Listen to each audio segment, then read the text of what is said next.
The birth of the United States was the culmination of centuries of exploration, colonization, and conflict among the major European powers vying for control of the New World.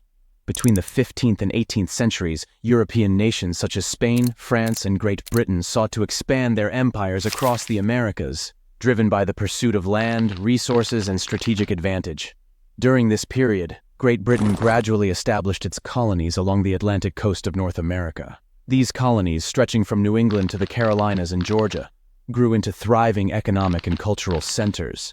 However, British expansion was limited by French territories to the north and west, particularly in Canada and the Mississippi Valley. France's presence was strong around the Great Lakes and along the Mississippi River, creating a formidable barrier to British ambitions. Meanwhile, Spain controlled vast territories to the south, including Florida and parts of the Gulf Coast. The geopolitical landscape of North America was profoundly altered by the 7 Years' War, known in the American colonies as the French and Indian War. This conflict pitted the British against the French and their Native American allies. The war ended with the Treaty of Paris in 1763, which significantly reshaped territorial control in North America. France ceded its territories east of the Mississippi River to Great Britain, effectively ending French expansion in the region. Spain, an ally of France, was forced to relinquish Florida to Britain, but gained control of Louisiana west of the Mississippi. Following the Treaty of Paris, Britain emerged as the dominant colonial power in North America, controlling all territory from the Atlantic coast to the Mississippi River. The British government, keen to consolidate its gains and manage its vast empire, implemented a series of policies aimed at maintaining control over its American colonies and curbing their westward expansion. One such policy was the Royal Proclamation of 1763, which temporarily prohibited settlers from moving west of the Appalachian Mountains to prevent conflicts with Native American tribes and to stabilize the frontier. Despite these measures, tensions between the American colonists and the British government escalated. The colonies had developed into dynamic economic, commercial, and cultural entities, with the northern and central colonies relying on small farms, industry, and trade, while the southern colonies were dominated by large plantations producing tobacco and rice, largely dependent on enslaved African labor. The British government's attempts to impose taxes and regulations on the colonies without providing them with representation in Parliament, summarized by the rallying cry, "No taxation without representation," fueled growing resentment. The Stamp Act of 1765, the Townshend Acts of 1767, and the Tea Act of 1773 were among the measures that galvanized colonial opposition and led to increasing unrest. The situation reached a boiling point with the outbreak of armed conflict between colonial militias and British troops in 1775, starting with the battles of Lexington and Concord. The following year, on July 4, 1776, the Continental Congress adopted the Declaration of Independence, authored primarily by Thomas Jefferson. This document proclaimed the 13 American colonies as free and independent states and articulated the philosophical justification for rebellion, emphasizing natural rights and the social contract. The American Revolutionary War, also known as the War of Independence, ensued, lasting from 1775 to 1783. The colonists, led by figures such as George Washington, faced a formidable adversary in the British Empire. However, the Americans received crucial support from France, which provided military aid, supplies, and eventually troops and naval support. The Franco-American alliance was instrumental in turning the tide of the war, culminating in the decisive American victory at the Battle of Yorktown in 1781, where British General Cornwallis surrendered to Washington. The war officially ended with the signing of the Treaty of Paris in 1783. In this treaty, Great Britain recognized the independence of the United States and ceded all territory east of the Mississippi River, south of the Great Lakes, and north of Florida to the new nation. The United States also returned Florida to Spain, acknowledging Spanish support during the war. With the Treaty of Paris, the United States emerged as a sovereign nation, free from British rule. The challenge now was to forge a new government that could unite the diverse states and manage the vast territories acquired through independence. The Articles of Confederation, adopted in 1781, provided a loose framework for national governance, but it soon became clear that a more robust and cohesive system was needed. In 1787, delegates from the states convened in Philadelphia to draft a new constitution. The resulting United States Constitution, ratified in 1788, established a federal system of government with a strong central authority balanced by the rights of the states. The Constitution created a bicameral legislature, Congress, an executive branch led by the President, and a judicial branch with a system of federal courts. The Bill of Rights, the first 10 amendments to the Constitution, was added in 1791 to protect individual liberties and address concerns raised during the ratification process. The new government faced numerous challenges, including establishing a stable economy, managing relations with Native American tribes and foreign powers, and navigating the contentious issue of slavery. However, the foundations laid during this formative period allowed the United States to grow and evolve into a powerful and influential nation.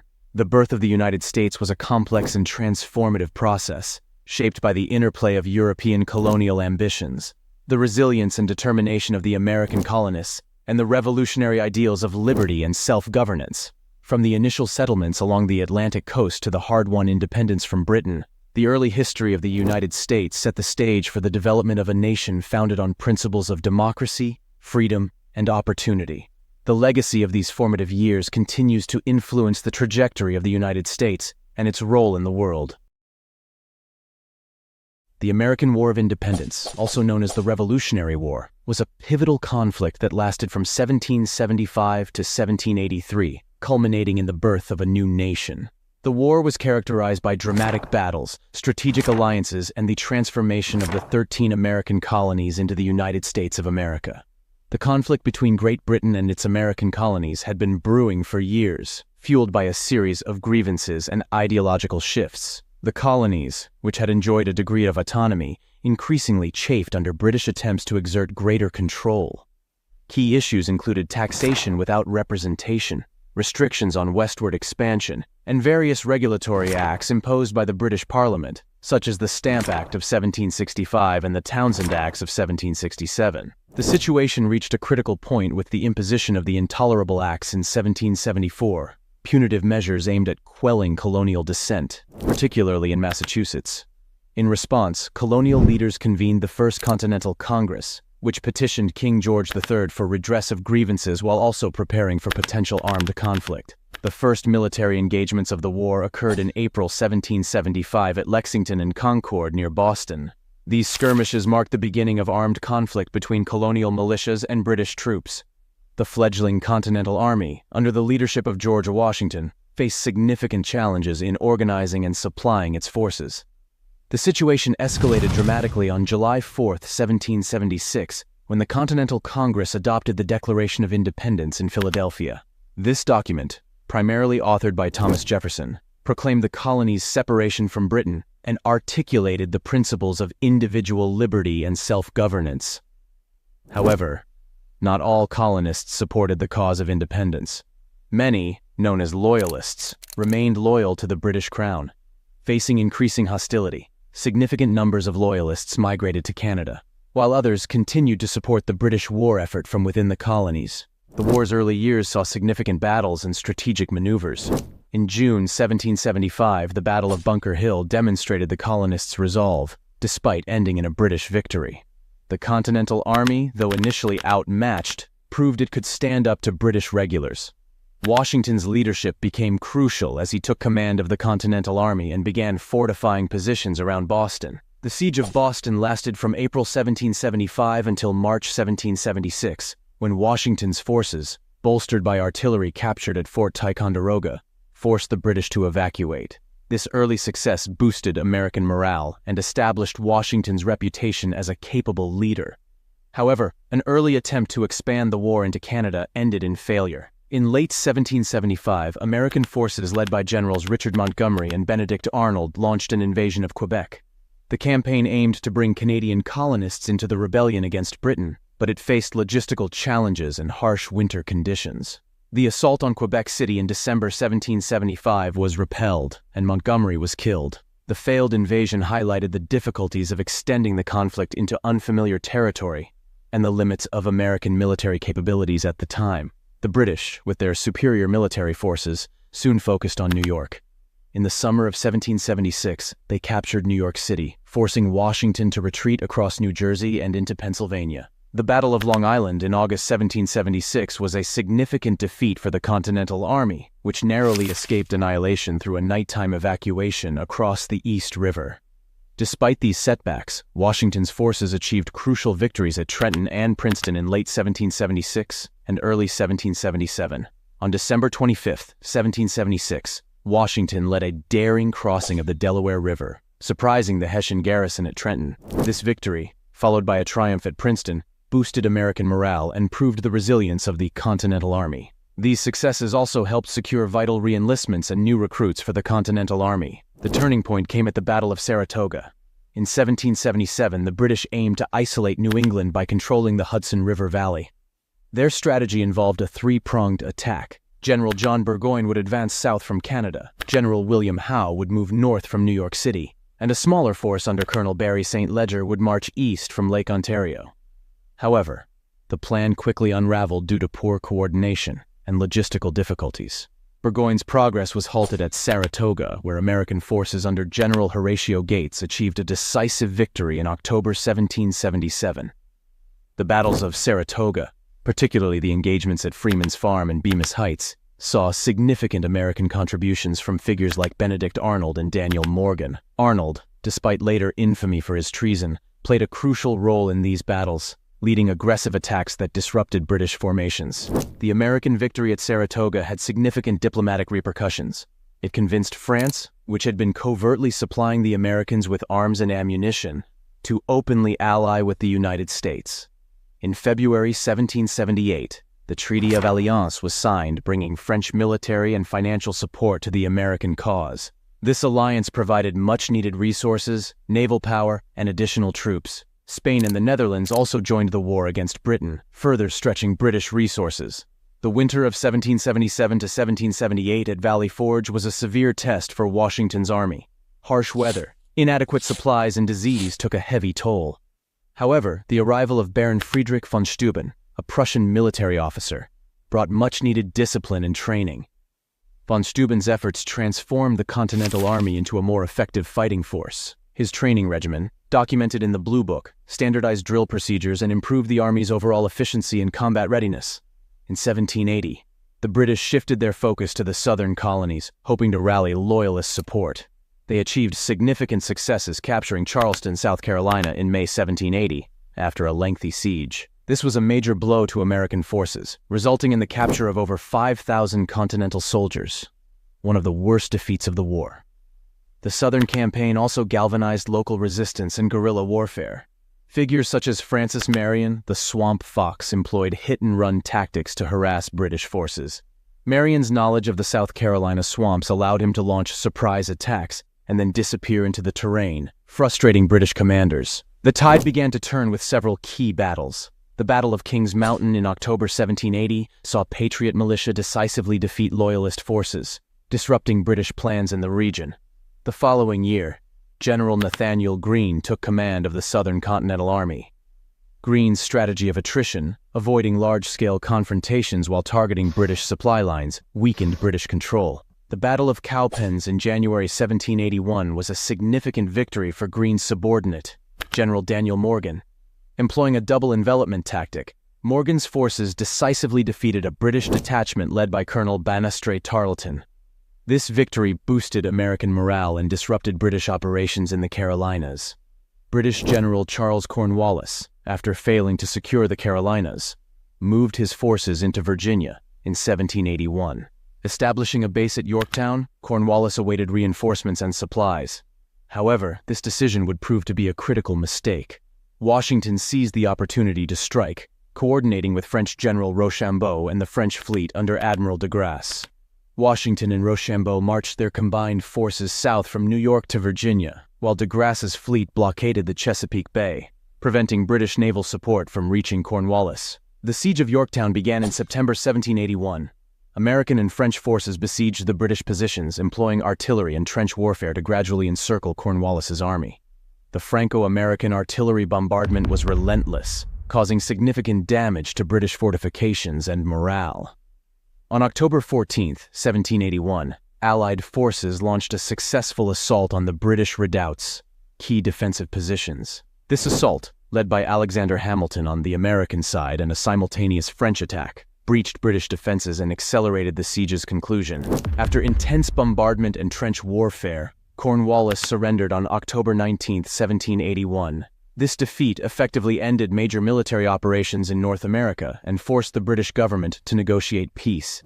Peace negotiations began in earnest in 1782. American negotiators, including Benjamin Franklin, John Adams, and John Jay, skillfully maneuvered to secure favorable terms. The preliminary Articles of Peace were signed in November 1782, with the formal Treaty of Paris following on September 3, 1783.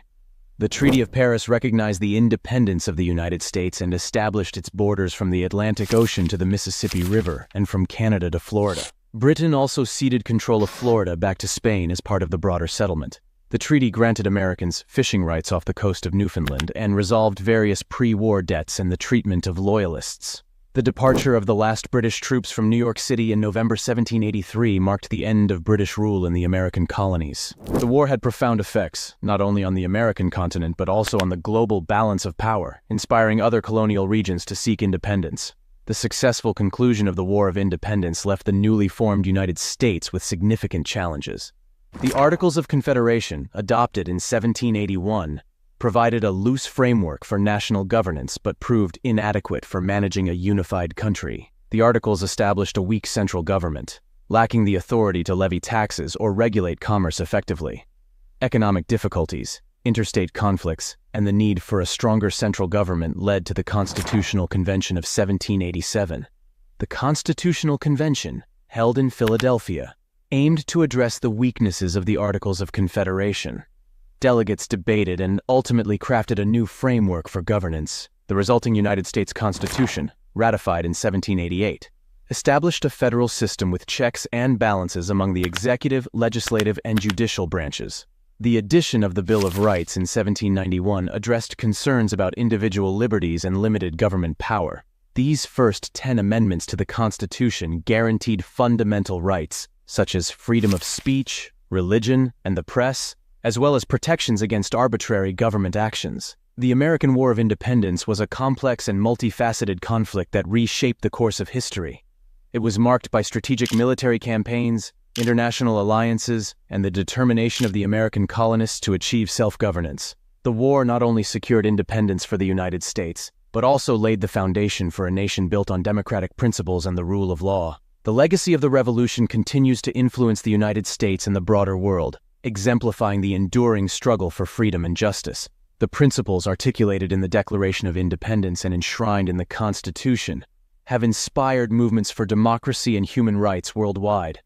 The Revolution demonstrated the power of a unified populace to challenge tyranny and establish a government based on the consent of the governed. The success of the American Revolution had a profound impact on other revolutionary movements. It inspired the French Revolution, which sought to overthrow the monarchy and establish a republic based on liberty, equality, and fraternity. The American example also influenced independence movements in Latin America, where leaders like Simón Bolívar and José de San Martín drew inspiration from the principles of self-determination and republicanism. The American War of Independence was a transformative event that redefined the political landscape of the late 18th century. The war's success demonstrated the viability of republican government and the potential for colonies to achieve independence through coordinated effort and international alliances. The Revolution's legacy, embodied in the United States Constitution and Bill of Rights, continues to shape the nation's identity and its role as a beacon of democracy and freedom. The period between 1790 and 1861 was a transformative era in American history, characterized by dramatic territorial expansion, the displacement of Native American tribes, and the growing tension between free and slave states. This westward movement, driven by a combination of strategic, economic, and ideological factors, reshaped the nation's geography and set the stage for the Civil War. The Louisiana Purchase of 1803, negotiated under President Thomas Jefferson, stands as one of the most monumental land acquisitions in history. This transaction between the United States and France not only doubled the size of the young nation, but also significantly shaped its future trajectory. In the early 19th century, the territory of Louisiana was controlled by France under the leadership of Napoleon Bonaparte. Initially, the United States was interested in acquiring the port city of New Orleans and its adjacent lands to secure access to the Mississippi River, a vital trade route for American farmers and merchants in the Western territories. The ability to move goods freely through New Orleans was crucial for the economic survival of settlers in the Ohio Valley and beyond. President Jefferson, recognizing the strategic importance of New Orleans, dispatched James Monroe and Robert R. Livingston to France with instructions to negotiate the purchase of the city and its surroundings for up to $10 million. However, geopolitical circumstances in Europe played a decisive role in expanding the scope of the negotiations. France, embroiled in conflicts and facing a slave revolt in its Caribbean colony of Saint-Domingue or Haiti, found itself in a precarious financial and military position. Napoleon, needing funds and desiring to refocus his efforts in Europe, offered to sell the entire Louisiana territory to the United States. The Louisiana Purchase was finalized on April 30th, 1803. For the sum of approximately $15 million, around 4 cents per acre, the United States acquired an expanse of land that stretched from the Mississippi River to the Rocky Mountains and from the Gulf of Mexico to the Canadian border. This deal effectively doubled the size of the nation, adding about 828,000 square miles of territory. The acquisition raised constitutional questions, as the U.S. Constitution did not explicitly grant the president the authority to acquire new land. However, Jefferson, a strict constructionist, set aside his constitutional scruples for the pragmatic benefits of the purchase, justifying it under the treaty-making powers granted to the federal government. The Louisiana Purchase had immediate and far-reaching impacts on the United States. It secured American control over the Mississippi River and the port of New Orleans, ensuring that Western farmers could export their goods without foreign interference. Additionally, the vast, largely unexplored territories presented opportunities for settlement, agriculture, and economic development. To assess and map the newly acquired lands, Jefferson commissioned the Lewis and Clark expedition. Led by Meriwether Lewis and William Clark, the Corps of Discovery set out from St. Louis, Missouri, in May 1804. The expedition traveled up the Missouri River, crossed the Rocky Mountains, and eventually reached the Pacific Ocean. Along the way, Lewis and Clark documented the geography, flora, fauna, and numerous Native American tribes they encountered. They also established valuable trade relations and mapped routes that would later facilitate further exploration and settlement. The expedition's journey covered nearly 8,000 miles and provided critical information about the Western territories. Their detailed journals and maps offered insights into the vast resources and potential of the newly acquired land, sparking the imagination of many Americans who dreamed of westward expansion. The Louisiana Purchase set the stage for the United States' westward expansion, aligning with the burgeoning ideology of manifest destiny, the belief that Americans were destined to expand across the continent. This acquisition paved the way for future territorial gains, including the annexation of Texas, the Oregon Trail migration, and the Mexican-American War, which further expanded U.S. borders. Moreover, the purchase and subsequent exploration underscored the importance of federal involvement in westward expansion. It demonstrated the ability of the federal government to negotiate significant treaties and undertake ambitious exploratory missions. However, the expansion brought profound and often tragic consequences for Native American tribes. The influx of settlers into the Louisiana Territory disrupted traditional lands and ways of life, leading to numerous conflicts and forced relocations. The Indian Removal Act of 1830, which authorized the relocation of Native American tribes to lands west of the Mississippi, was a direct consequence of the desire to open up more land for American settlers. This policy culminated in the Trail of Tears, where thousands of Native Americans were forcibly removed from their homelands and relocated to Indian Territory, present-day Oklahoma, suffering immense hardships along the way. The expansion continued through a series of treaties and negotiations. In 1818, the United States and Great Britain signed a treaty establishing the 49th parallel as the border between their territories from the Lake of the Woods to the Rocky Mountains. This agreement also provided for joint occupation of the Oregon Territory, reflecting the cooperative yet competitive nature of British-American relations in the region. The early 19th century also saw the emergence of significant ideological frameworks that justified American expansion. In 1823, President James Monroe articulated the Monroe Doctrine, declaring the American continents off-limits to European colonization. This policy reflected growing American confidence and a desire to prevent European interference in the Western Hemisphere. By the mid-19th century, the concept of manifest destiny gained prominence. This ideology held that it was America's divine mission to expand its territory across the entire North American continent. Manifest destiny provided a powerful justification for territorial acquisition and was a driving force behind American policies and actions during this period. The ideology of manifest destiny fueled further territorial expansion in both the North and South. In the North, the United States resolved its border disputes with Britain, culminating in the Oregon Treaty of 1846. This treaty established the 49th parallel as the boundary between British Canada and the United States, securing American control over the Pacific Northwest. In the South, The Republic of Texas, which had gained independence from Mexico in 1836, was annexed by the United States in 1845. This annexation led to the Mexican-American War, a conflict driven by territorial ambitions. The war ended with the Treaty of Guadalupe Hidalgo, which ceded vast territories to the United States, including present-day California, Nevada, Utah, Arizona, and parts of Colorado, Wyoming, New Mexico, and Texas. This acquisition significantly expanded the nation's southwestern borders. In 1853, the Gadsden Purchase further extended American territory, acquiring a strip of land along the southern borders of present-day Arizona and New Mexico from Mexico. This land was crucial for the construction of a southern transcontinental railroad. As new territories were acquired, the process of organizing them into states began.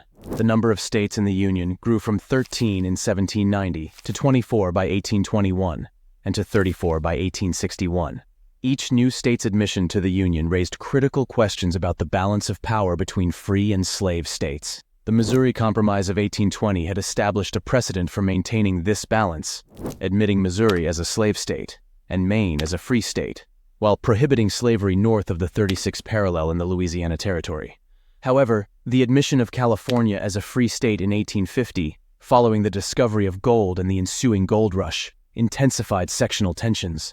The Compromise of 1850, which included the controversial Fugitive Slave Act, sought to address these tensions but ultimately failed to resolve the underlying conflict between North and South. By the 1850s, the nation was deeply divided over the issue of slavery. The Kansas-Nebraska Act of 1854, which allowed new territories to decide the issue of slavery through popular sovereignty, led to violent clashes known as Bleeding Kansas. The Dred Scott decision of 1857, in which the Supreme Court ruled that African Americans could not be citizens and that Congress had no authority to prohibit slavery in the territories, further inflamed tensions. The election of Abraham Lincoln, a Republican opposed to the expansion of slavery, as president in 1860 was the final straw for many Southern states. Fearing that their way of life and economic interests were under threat, 11 Southern states seceded from the Union, forming the Confederate States of America. The era of westward expansion from 1790 to 1861 was a time of tremendous growth and change for the United States. The acquisition of vast territories through purchase, negotiation, and war transformed the nation's geography and fueled its economic development. However, this expansion also led to the displacement and suffering of Native American tribes and exacerbated the sectional tensions over slavery that would ultimately culminate in the Civil War. The dream of manifest destiny, while achieved, came at a significant human and moral cost, setting the stage for one of the most defining conflicts in American history. The early decades of the United States were marked by significant territorial expansion and the complex, contentious process of admitting new states into the Union.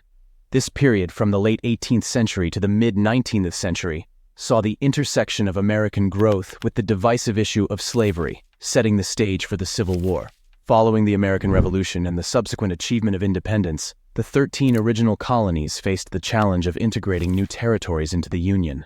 The Northwest Ordinance of 1787 and its successor, the Ordinance of 1789, established a framework for this process. These ordinances placed new territories under federal authority and provided a pathway to statehood. Once a territory's population reached 60,000, it could elect a convention to draft a state constitution and apply for admission to the Union. Before the close of the 18th century, 3 new states joined the Union: Vermont, Kentucky, and Tennessee. Vermont was formed from territories in western New Hampshire and eastern New York, Kentucky separated from Virginia, and Tennessee emerged from lands originally part of North Carolina. The Northwest Ordinance of 1787 was significant for its prohibition of slavery in the Northwest Territory, which included future states like Ohio, Indiana, Illinois, Michigan, and Wisconsin. This set a precedent for the admission of free states in the northern part of the country, starting with Ohio in 1803. However, the admission of Louisiana as a slave state in 1812 highlighted the growing sectional divide. As the United States expanded, a major division emerged between the northern states, which were gradually abolishing slavery, and the southern states, where the growth of cotton plantations deepened reliance on slave labor. This division led to intense debates and compromises in Congress to maintain a delicate balance between free and slave states. The next wave of state admissions reflected this balance. Indiana and Illinois were admitted as free states, while Mississippi and Alabama joined as slave states. However, Missouri's request for admission as a slave state in 1819 threatened to disrupt this equilibrium. The Missouri Compromise of 1820 was a critical effort to preserve the balance between free and slave states. It admitted Missouri as a slave state and Maine, which had been part of Massachusetts, as a free state, maintaining the Senate's balance. Additionally, it established the 36° 30 parallel as the dividing line for future states. North of this line, slavery would be prohibited, while south of it, slavery could expand. The 1830s and 1840s saw the admission of Arkansas and Michigan, followed by Florida and Texas in 1845, and Iowa and Wisconsin. Each new admission required careful navigation of the slavery issue. Texas, which had gained independence from Mexico in 1836, joined the Union as a slave state, while Iowa and Wisconsin joined as free states.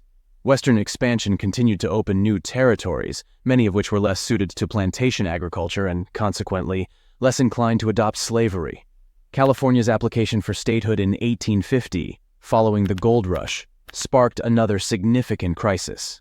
Its admission as a free state threatened to upset the sectional balance. The Compromise of 1850, orchestrated by Senator Henry Clay, sought to address these tensions.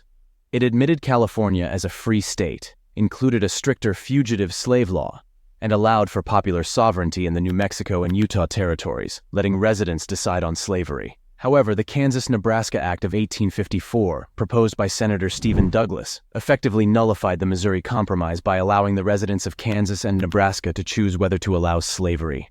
This principle of popular sovereignty led to violent clashes known as Bleeding Kansas, as pro-slavery and anti-slavery settlers fought for control. The entry of Minnesota and Oregon as free states further tipped the balance in favor of the North. Kansas's admission as a free state in 1861, coupled with the election of Abraham Lincoln, an anti-slavery Republican, as president, was the final catalyst for Southern secession. 11 Southern states seceded from the Union, forming the Confederate States of America and precipitating the Civil War.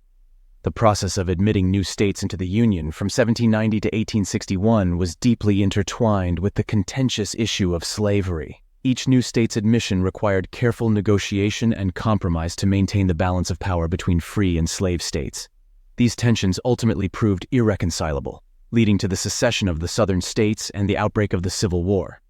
The period highlighted the growing sectionalism within the United States, driven by economic, social, and ideological differences over slavery, and set the stage for the nation's most devastating conflict. The history of the northern frontier and the Oregon Territory is a fascinating tale of diplomacy, exploration, competition, and settlement. During the early 19th century, the United States and Great Britain navigated complex negotiations and geopolitical strategies to define their respective claims in North America, culminating in the establishment of the 49th parallel as the boundary between the two nations and the joint occupation of the Oregon Territory. The Treaty of Paris, signed in 1783, officially ended the American Revolutionary War and recognized the independence of the United States. However, the treaty's provisions left some ambiguities, particularly regarding the northern boundary of the United States. The American and British delegations had mistakenly placed the source of the Mississippi River further north than it actually was, creating confusion about the border near the Lake of the Woods. This miscalculation necessitated further negotiations to clarify the boundary between the two countries. As American settlers pushed westward, the need for clearly defined borders became increasingly urgent. The Louisiana Purchase of 1803, which doubled the size of the United States, included territory extending west of the Mississippi River to the Rocky Mountains. However, the exact boundaries of this vast acquisition remained imprecise. To address these issues, the Convention of 1818 was negotiated between the United States and Great Britain. This agreement established the 49th parallel as the boundary from the Lake of the Woods to the Continental Divide in the Rocky Mountains. This clear demarcation helped prevent conflicts and facilitated orderly expansion. West of the Rocky Mountains, the Oregon Territory became a focal point of interest for both American and British settlers. The region, rich in natural resources and teeming with fur-bearing animals, attracted trappers, traders, and settlers from both nations. In 1811, American entrepreneur John Jacob Astor founded the trading post of Astoria at the mouth of the Columbia River, marking the first significant American presence in the area. The Treaty of 1818 also addressed the Oregon Territory, which both nations claimed. Rather than risk conflict, the United States and Great Britain agreed to a policy of joint occupation, allowing citizens of both countries to settle and trade in the region. This pragmatic approach temporarily alleviated tensions and allowed both nations to benefit from the territory's resources.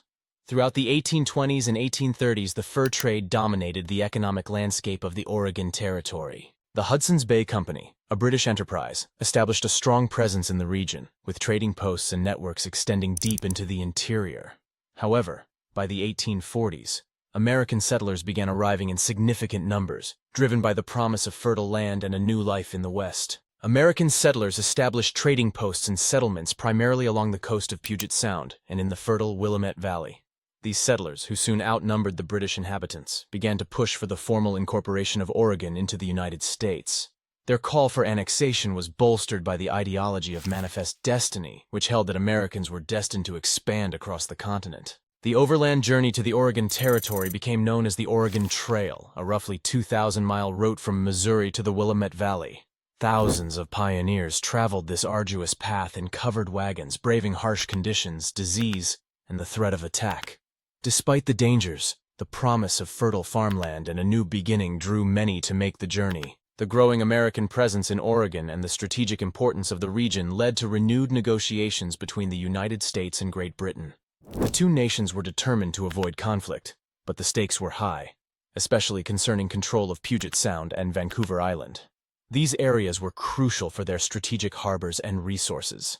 The Oregon boundary dispute reached its climax in the mid-1840s. Expansionist fervor in the United States, embodied by President James K. Polk's campaign slogan, 54-40 or fight, indicated a willingness to go to war for control of the entire Oregon Territory up to latitude 54°40. However, cooler heads prevailed, and both nations sought a peaceful resolution. On June 15, 1846, the Oregon Treaty was signed, which extended the 49th parallel as the boundary to the Pacific Ocean, with a slight deviation to ensure that Vancouver Island remained under British control. Puget Sound, along with its valuable ports, was ceded to the United States. This compromise allowed both nations to maintain critical strategic and economic interests without resorting to armed conflict. The Oregon Treaty of 1846 was a significant milestone in American territorial expansion. It peacefully resolved one of the most contentious boundary disputes of the era and solidified the United States' claim to the Pacific Northwest. The treaty also exemplified the diplomatic prowess of both nations, demonstrating that complex territorial disputes could be resolved through negotiation rather than war. The resolution of the Oregon boundary dispute paved the way for increased American settlement in the region. The fertile lands of the Willamette Valley attracted thousands of settlers, leading to the rapid growth of communities and the eventual admission of Oregon as a state in 1859. The establishment of clear boundaries also facilitated further exploration and settlement in the vast territories of the American West. The history of the northern frontier and the Oregon Territory highlights the complex interplay of exploration, diplomacy, and settlement that characterized American expansion in the 19th century. The successful negotiation of the Oregon Treaty and the establishment of the 49th parallel as the boundary between the United States and British North America were crucial in shaping the nation's northern frontier. This period of expansion, driven by the pursuit of new opportunities and the ideology of manifest destiny, set the stage for the continued growth and development of the United States as a continental power.